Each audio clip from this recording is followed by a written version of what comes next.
رابطہ اور تعلق۔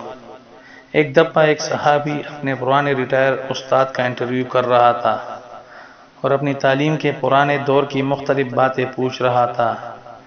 اس انٹرویو کے دوران نوجوان صحابی نے اپنے استاد سے پوچھا، سر، ایک دفعہ آپ نے اپنے لیکچر کے دوران کانٹیکٹ اور کنیکشن کے الفاظ پر بحث کرتے ہوئے ان دو الفاظ کا فرق سمجھایا تھا۔ اس وقت بھی میں کنفیوز تھا اور اب چونکہ بہت عرصہ ہو گیا ہے مجھے وہ فرق یاد نہیں رہا۔ آپ آج مجھے ان دو الفاظ کا مطلب سمجھا دیں تاکہ مجھے اور میرے چینل کے ناظرین کو آگاہی ہو سکے۔ استاد مسکرائے اور اس سوال کے جواب دینے سے کتراتے ہوئے صحافی سے پوچھا، کیا آپ اسی شہر سے تعلق رکھتے ہیں؟ شاگرد نے جواب دیا، جی ہاں سر، میں اسی شہر کا ہوں۔ استاد نے پوچھا، آپ کے گھر میں کون کون رہتا ہے؟ شاگرد نے سوچا کہ استاد صاحب میرے سوال کا جواب نہیں دینا چاہتے، اس لیے ادھر ادھر کی مار رہے ہیں۔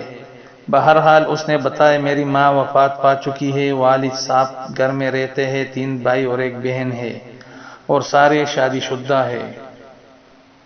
ٹیچر نے مسکراتے ہوئے نوجوان صحافی سے پوچھا، تم اپنے باپ سے بات چیت کرتے رہتے ہو؟ اب نوجوان کو غصہ بھی آیا اور کہا، جی میں باپ سے گپ شپ کرتا رہتا ہوں۔ استاد نے پوچھا، یاد کرو پچھلی دفعہ تم باپ سے کب ملے تھے؟ اب نوجوان نے غصے کا گھونٹ پیتے ہوئے کہا، شاید 1 ماہ ہو گیا ہے جب میں ابو کو ملا تھا۔ استاد نے کہا، تم اپنے بہن بھائیوں سے تو اکثر ملتے رہتے ہوں گے، بتاؤ پچھلی دفعہ تم سب کب اکٹھے ہوئے تھے اور گپ شپ حال احوال پوچھا تھا؟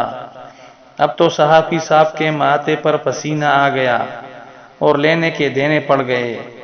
وہ سوچنے لگا، میں تو استاد کا انٹرویو لینے چلا تھا مگر الٹا استاد میرا انٹرویو لینے لگے ہیں۔ اس نے ایک آہ بھر کر لمبا سانس لیتے ہوئے بتایا کہ شاید 2 سال ہو گئے جب ہم بہن بھائی اکٹھے ہوئے تھے۔ استاد نے ایک اور سوال داغتے ہوئے پوچھا، تم لوگ کتنے دن اکٹھے رہے تھے؟ نوجوان نے ماتھے سے پسینہ پھونکتے ہوئے جواب دیا، ہم لوگ 3 دن اکٹھے رہے تھے۔ استاد نے پوچھا، تم اپنے والد کے پاس بیٹھ کر کتنا وقت گزارتے ہو؟ اب تو نوجوان صحافی بہت پریشان ہو گیا اور نیچے میز پر رکھے کاغذ پر کچھ لکھنے لگا۔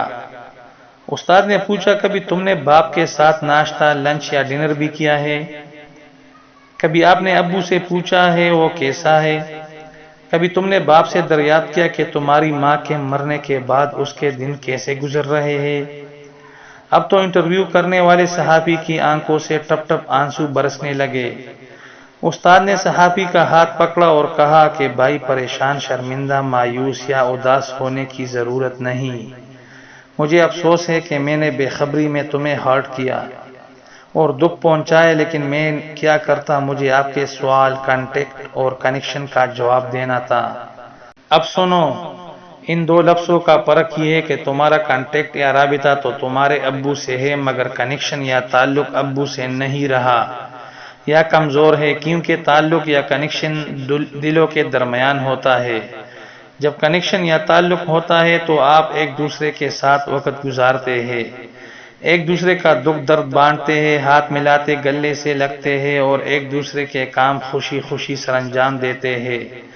جیسے ایک معصوم بچے کی ماں اس کو سینے سے لگاتی ہے، چومتی ہے، بغیر مانگے دودھ پلاتی ہے، اس کی گرمی سردی کا خیال رکھتی ہے، جب وہ چلنا شروع کرتا ہے تو سائے کی طرح اس کے پاس رہتی ہے تاکہ وہ گر نہ جائے، کوئی غلط چیز نہ کھا لے، گر پڑے تو اس بچے کو گلے سے لگا کر چپ کراتی ہے۔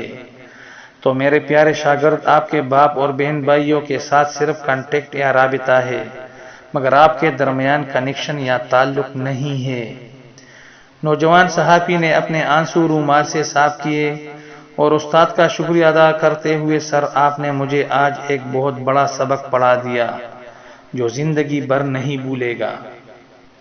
آج ہمارے معاشرے کا یہی حال ہے کہ ہمارے آپس میں بڑے رابطے ہیں مگر کنیکشن بالکل نہیں ہے۔